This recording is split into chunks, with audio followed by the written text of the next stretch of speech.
أعوذ بالله من الشيطان الرجيم بسم الله الرحمن الرحيم وعشركii dahaarada qaybtiisii 11aad furiinka waxaa la ogsoon yahay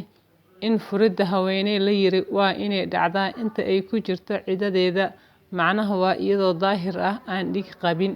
oo uusan ninkeeda la galmoon daahir noqoshadaas kadib ama haddii la ogsoon yahay inay uur leedahay oo waa inaan la furin inta ay caadada xeelka qabto waayo waa xaaraan in haween la furo iyadoo qabto caado xeedka ah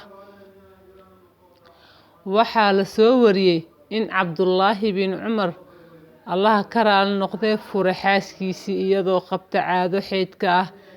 intii uu noolaa nabiga sallallahu calayhi wasallam Cumar bin Khadaab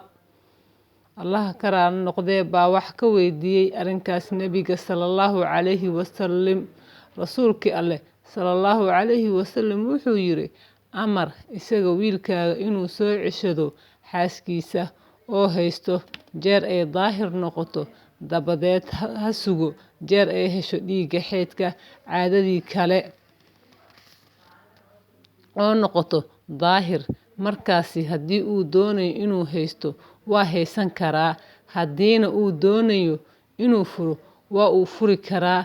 inta uusan u tagin la galmoon ka hor waana sidaas muddada la qabtay ee la furi karo haweeney alla wuxuu yiri